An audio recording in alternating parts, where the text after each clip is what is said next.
and I gotta vida, baby.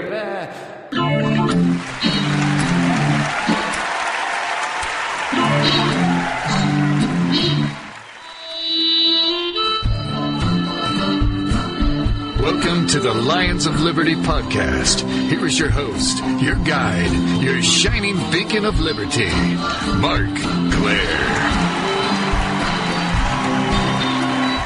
Good day to all my liberty-loving friends out there. This is, of course, the Lions of Liberty podcast, and this is episode number 85. Before we get into today's show, I want to take a second to let you know about Health Excellence Select, an amazing alternative to Obamacare, which utilizes health sharing to cover your medical costs. That's Health Excellence Select. For more information, head over to lionsofliberty.com/health. My guest today is the Director of Communications and Marketing for the Multidisciplinary Association for Psychedelic Studies, also known as MAPS. Brad Burge, welcome to the Lions of Liberty podcast. Thanks, Mark. Thanks for inviting me to be on the show. Well, Brad, I only recently learned about your organization and the work you guys are doing at MAPS. Before we get into that, though, I'd like to learn a little bit more about you. So how did you first become interested in the subject of psychedelics as medicine, which is what you guys research over there at MAPS? I think like a lot of people, I'd heard a lot about psychedelics, just from countercultural history before I even learned about what happened in the 1960s and the 1970s. I heard about psychedelics through the DARE program, Drug Abuse Resistance Education, when I was in elementary school, about how bad they were and how they'd, poison our minds and put holes in our brains and all of that. So, I thought at that time, hey, I have no reason to use or try drugs, so why would I, why would I try them anyway? It wasn't until a lot later when I was in graduate school and I was looking for something to explore for my dissertation. I ended up taking my master's and not completing my PhD, but I was interested in how drugs over the history of pharmaceuticals and the history of science turned into medicines. And this relationship between, we think about something as a drug and it's bad or it's harmful, and we think about something as a medicine and it's good. So, how do we define these things? And then I found MAPS. I was looking for organizations that were doing work in that area in an intriguing way, and an exciting way, even a sexy way, because psychedelics are very exciting. They're something that kind of sell themselves in a marketing sense. It's easy to generate excitement about them. And here was an organization that had tackled that stigma around psychedelics and was working to transform them into medicines in a legitimate way. So I became an intern and eventually started working with them.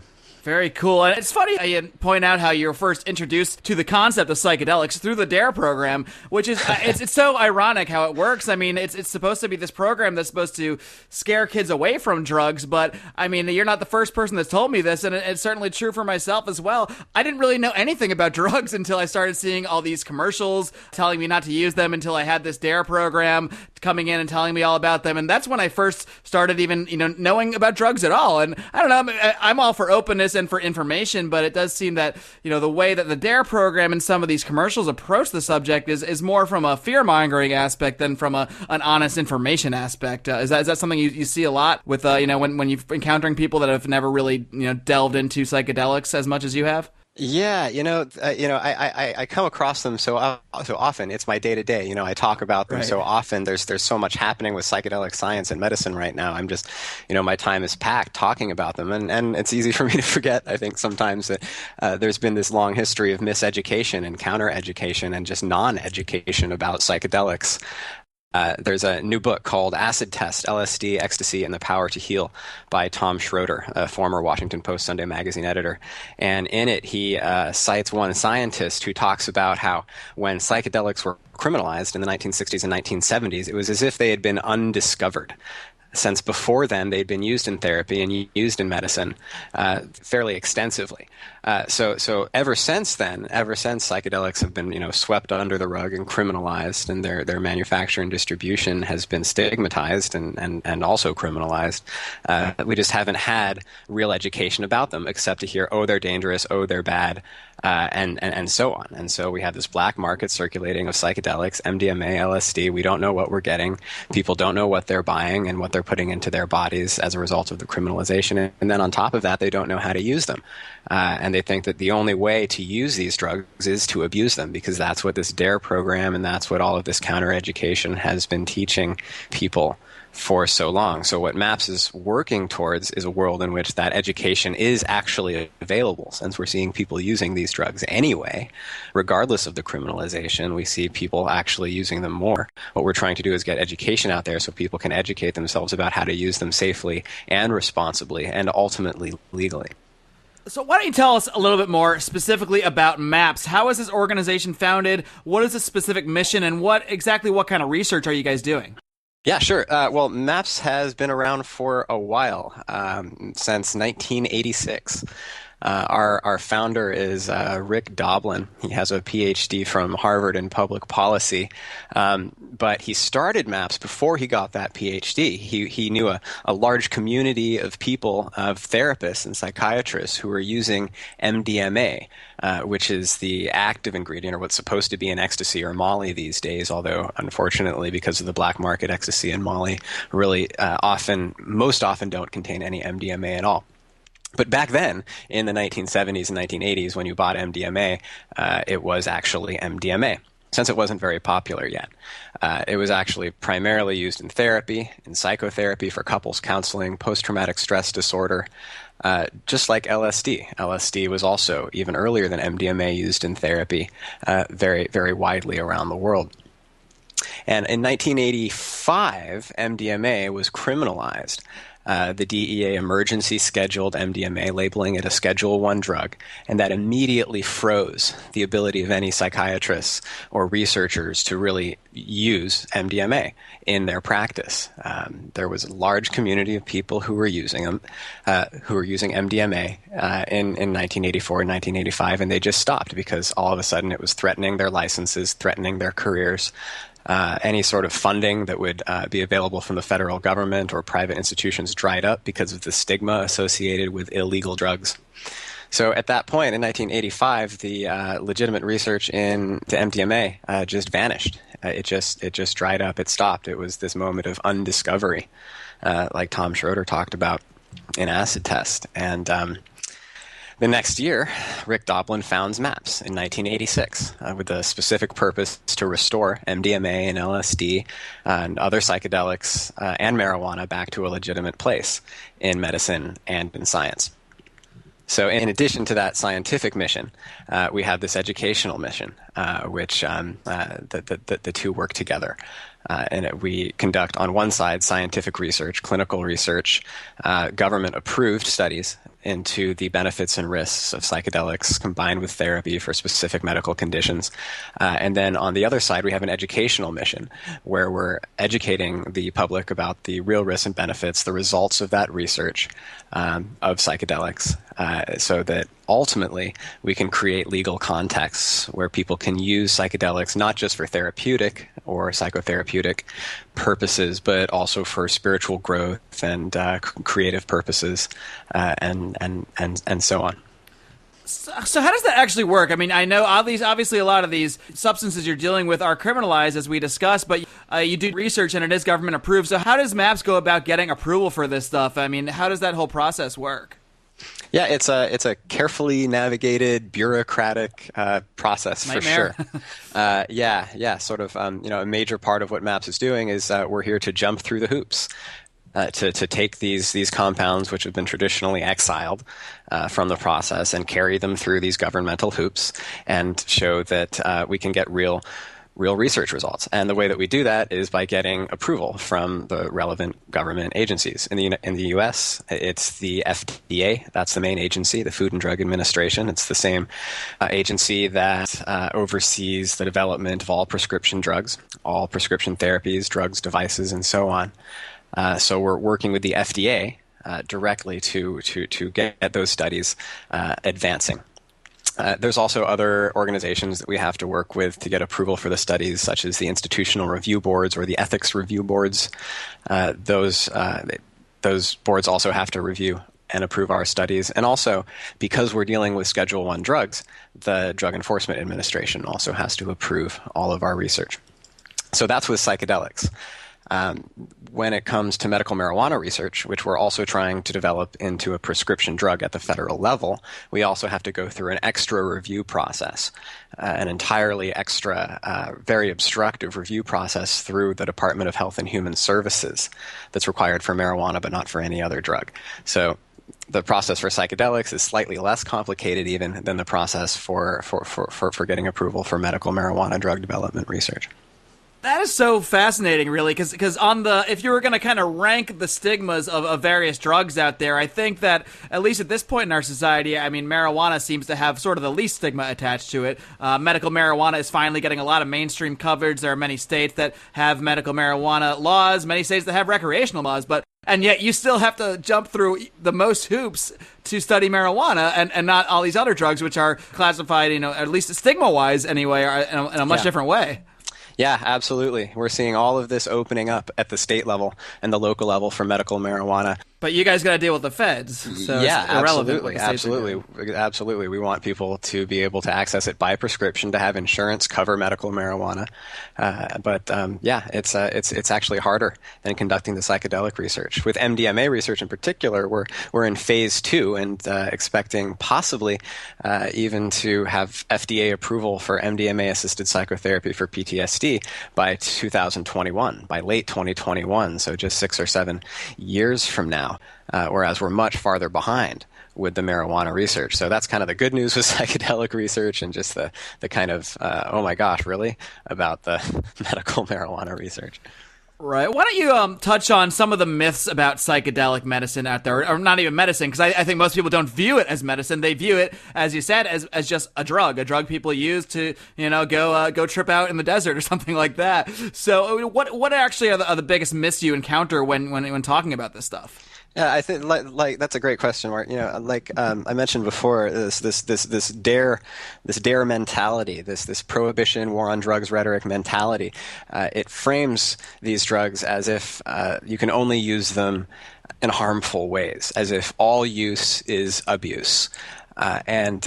That's just not the case. It's just not what we see happening with these drugs. Rather, what we see is that when it comes to psychedelics, especially how you use them, the intention you have, the setting that you use them in, the purity of the drugs themselves, all of these have a huge impact on their relative risk and benefit. So this myth that you can only use psychedelics for harm, or they can only be used in harmful or irresponsible ways, is simply not true. What we're finding is that when used in combination with therapy in a careful setting, in a safe setting, with adequate support and supervision and guidance, that the drugs can actually be very helpful.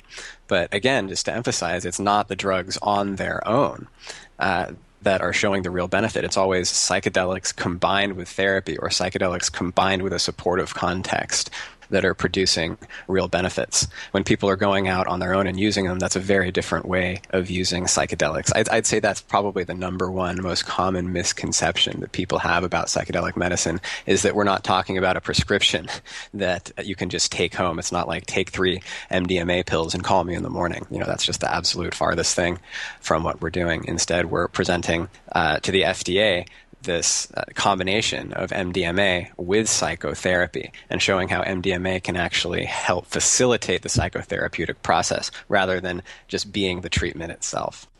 Well, that's really interesting. I mean, I think so many people would hear MDMA and think of ecstasy and think of, teenagers or young people going out to the club and dancing around with glow sticks and all that jazz. And that's, you're not necessarily saying that's morally wrong, but that's not the way you guys are looking at it. You're actually looking at it as not even just as a drug, but as just a one element of therapy. Now, you mentioned that this was actually used in therapy before it was criminalized. So can you tell us a little bit more about how specifically MDMA is used in a therapeutic setting? How does it actually help people? Sure. Well, yeah, like you're saying, it's been around for a long time. It was first developed all the way back in 1912 by Merck Pharmaceuticals, and then promptly forgotten about until the 1950s, when the U.S. Army started doing their secret chemical agent testing. And then when those experiments didn't work, they forgot about it for a while again, until it was picked up again in the 1970s by a community of therapists. So that's just some interesting background with MDMA, just sort of its long progression, and then where we are today with it. So MDMA, as we're using it in this therapeutic method, it's again MDMA combined with psychotherapy. So the way the process works is that subjects come in for a standard psychotherapy session. These are people with chronic and treatment-resistant post-traumatic stress disorder. That means they've tried other treatments, other approaches to working with their PTSD, from medications to other forms of psychotherapy, and those approaches haven't worked for them. So far, those are the only people that we've enrolled in our trials, people with chronic treatment-resistant post-traumatic stress disorder. So in one sense, the worst cases of PTSD are what we're dealing with. So they come in for their first session, and it's just a standard psychotherapy session where they get to know the co-therapists. There's a male and a female therapist there to provide support through the entire session. After a couple of standard psychotherapy sessions where they all get to know each other and feel comfortable with each other, then there's an experimental MDMA-assisted psychotherapy session where the subject comes into the clinic in the morning. There's a living room set up with soothing music and a restroom right nearby, and adequate food and water and hydration. A medical monitor is right there. There's a cardiac monitor to just check heart rate and so on. Soothing art on the walls. So it's a tranquil resting setting. It's on one hand the farthest thing from a rave, and on the other hand not a hospital setting, so it's not sterile. And so this experimental session, they come in the morning and they take the MDMA, and they have an 8-hour psychotherapy session where they stay there in the room and just talk with the therapists who are trained in a particular method of psychotherapy, which has been developed specifically for MDMA-assisted psychotherapy by MAPS. Where they allow the experience of the subject to just come forward rather than telling them you have to think about this, or why don't you think about your trauma in this way. They allow the subject to talk about what they want to talk about with just support and general guidance from the therapists. And what happens there is, while the subject is under the influence of the MDMA, there's a couple of things that the MDMA is doing.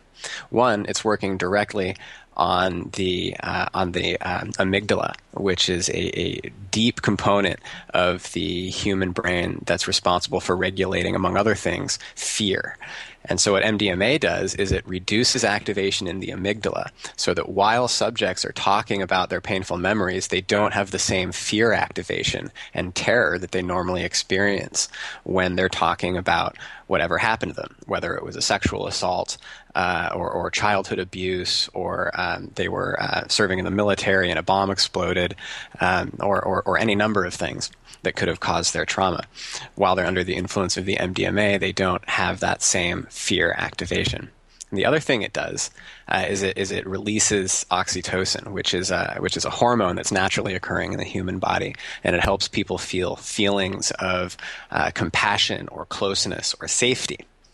And that's a really interesting one, because in the context of a dangerous environment, so if somebody is using MDMA, just assuming it's pure MDMA, in a dangerous environment at a party or a rave, they might feel very safe, they might feel comfortable, but they might not be in a comfortable place, and that can put them in an actually dangerous situation where you feel safe when you're not actually safe.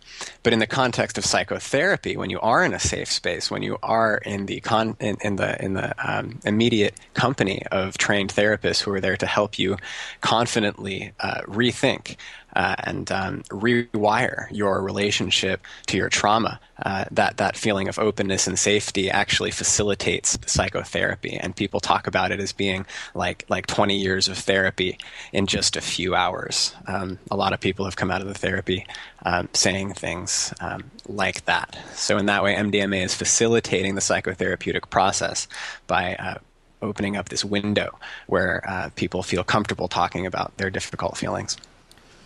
Wow, that is really fascinating stuff, Brad. And you mentioned, post-traumatic stress disorder and stuff like that. And I have to imagine that a large portion of the people coming in for this kind of therapy, and correct me if I'm wrong, are military veterans. Is that the case you find? Yeah. We actually have one study that is specifically focused in veterans. That's an ongoing study in South Carolina in 23 subjects. We've almost completed enrollment for the study. We've had a waiting list of over 400 subjects for that study for quite some time. There's just an intense, just really difficult to deal with, really need for PTSD treatment for veterans especially. We also have 3 other ongoing what are called Phase 2 FDA drug development studies looking at that therapy, one in Boulder, Colorado, one in Vancouver in British Columbia, Canada, and then one in Israel as well. Those are all ongoing, and they're enrolling, those other 3 studies are enrolling subjects with PTSD from any cause, childhood abuse, trauma, and other things. Also, in that veterans study in South Carolina, we're also enrolling a couple of subjects who are police officers and firefighters with service-related PTSD. Also, a couple of veterans with military sexual assault, so sexual assault that occurred while they were in the military. Brad, could you expand a little bit more on exactly what PTSD, post-traumatic stress disorder, is? Because I know it's a term we hear tossed around a lot. Some people might think it's not that serious, but what is this disorder really in reality? What does it mean for the people that have it, in their everyday lives? Yeah, I'm thinking about a really great summary of PTSD that Dr. Richard Rockefeller, the late Dr. Richard Rockefeller, who was a big supporter of MAPS, gave at a Commonwealth Club talk in San Francisco in 2011, I think it was. Dr. Rockefeller summarized it like this. Trauma or post-traumatic stress is this reaction that we have to any sort of difficult or scary event. So if you almost get hit by a car and you jump out of the way, then you might be really sensitive. You might kind of jerk or startle every time something comes at you from that side in the future.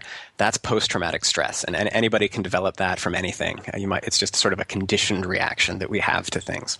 Post-traumatic stress disorder is much more serious. It's a diagnosable illness, according to the Diagnostic and Statistical Manual that psychiatrists use to diagnose diseases, and it's a much more complex and much more difficult condition, and it comes with a whole range of symptoms, including nightmares, sleeplessness, chronic anxiety.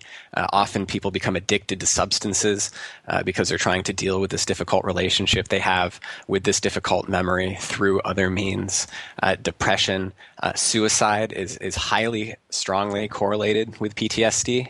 We have, in fact, the statistic of 22 veterans a day at this point actually committing suicide. That's more veterans who are dying as once they're back home than are actually dying in the wars in Iraq and Afghanistan. So we have this correlation between suicide and PTSD that is really an epidemic.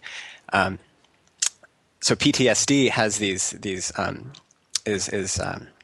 it's defined by the inability of people to, process difficult memories, rather than being able to distance themselves from their memories.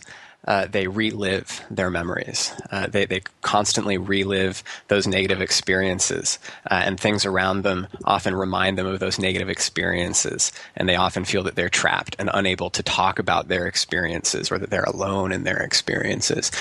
This is a really common experience of people with PTSD. So in that way, this MDMA combined with psychotherapy, where it's reducing fear and increasing people's desire and ability to connect emotionally with themselves and with others, is almost the opposite of the PTSD symptoms, which is cut off and dissociated, whereas the MDMA-assisted psychotherapy is more connected. It's been stated before. I've heard researchers say that if you could invent a drug that was perfectly suited for working with PTSD, you might say it was MDMA, just by its direct effects in facilitating psychotherapy. Wow, yeah, and that really is a troubling statistic you mentioned about the military suicides, because we always see these numbers about the level of combat deaths or the level of injuries, but they don't include the trauma that so many people go through and that suffer through PTSD for many, many years and maybe end up killing themselves because of it. That's not considered a combat death. That's not considered a combat wound, as far as I know. And that's really just, it's this kind of hidden thing. I mean, I'm glad there are people like you guys and us on this show talking about it, but it's not something that's addressed, as openly, nearly as openly as it should be as one of the costs of war. Yeah, absolutely. It costs millions of dollars, for the Veterans Administrations to take care of these veterans after they come back. Millions over a soldier's lifetime. And a lot of soldiers, a lot of service people, they come back and they're immediately put on opiates, prescription painkillers, anti-anxiety drugs. They often get addicted to alcohol and nicotine.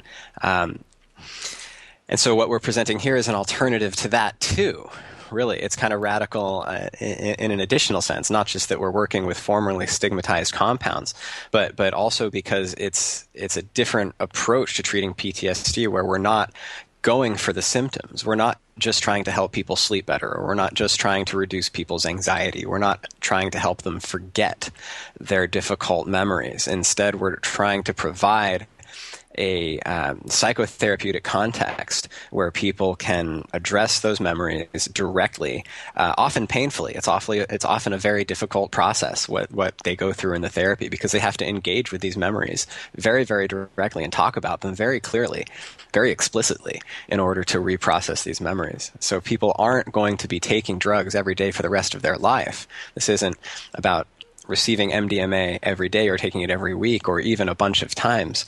But the results we're seeing are just after 2 or 3 MDMA-assisted psychotherapy sessions, and then often never needing it again. Now, Brad, I've got just a couple more questions for you.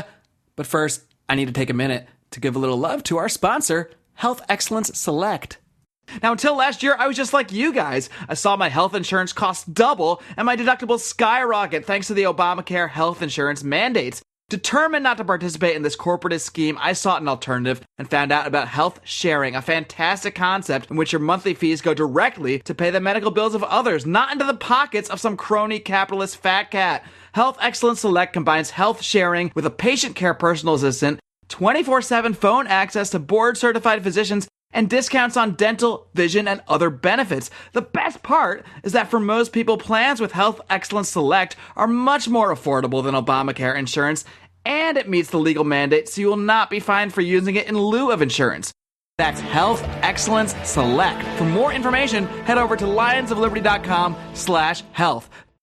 Brad, you guys are actually trying to cure people. You're actually trying to fix people, whereas a lot of these prescription drugs that people take to kind of cover up these disorders, they're not combined with therapy all the time necessarily, and I'm sure a lot of people are in therapy as well, but a lot of it is just to kind of shut down those emotions, and I imagine that over time that's not a healthy thing. I mean, that to me that would just, and again, I'm no expert on this stuff, but just from a kind of commoner's, a layman's viewpoint, it seems to me that repressing this stuff and pushing it away, covering it up with certain drugs, is really going to make the problem worse long term and make this person miserable over time. Whereas, addressing it more head on and with the assistance of a drug like MDMA seems like to me, just a much more reasonable approach.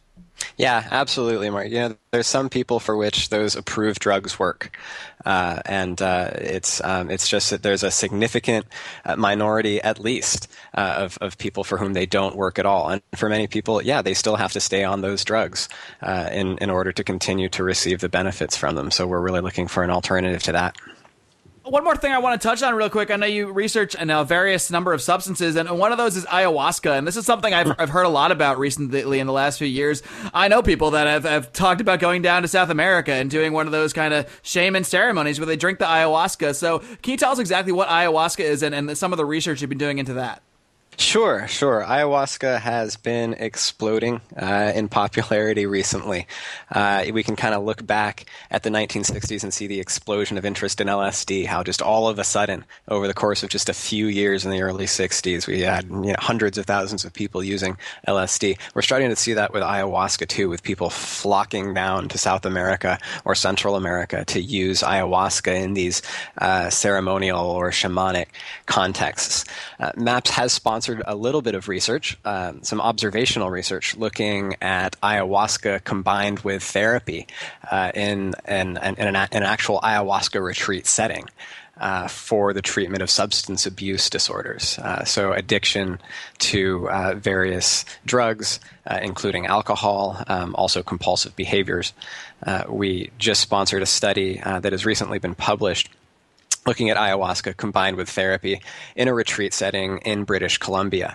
That was an observational study where we simply collected qualitative interviews from subjects before participating in an ayahuasca retreat and then after. And we did find some significant reductions in substance abuse disorders. You can learn more about it at maps.org/ayahuasca, the results of that research. We're also moving forward with a little bit of research looking at groups of people going down to Peru, some observational research again.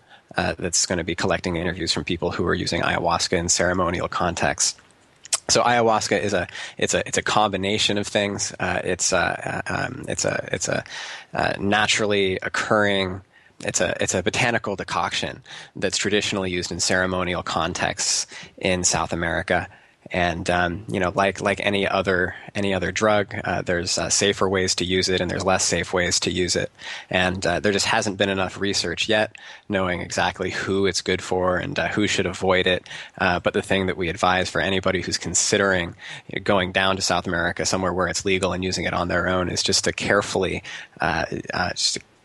make sure that there are adequate safeguards, and that there's adequate supervision, and that there's medical support nearby, and just to fully educate themselves about the situations that they're getting into. Because just because somebody claims to be a ceremonial expert and that it's a safe setting doesn't necessarily mean that it is. There's been some unfortunate deaths in South America due to inadequate supervision or inadequate screening of people participating in those.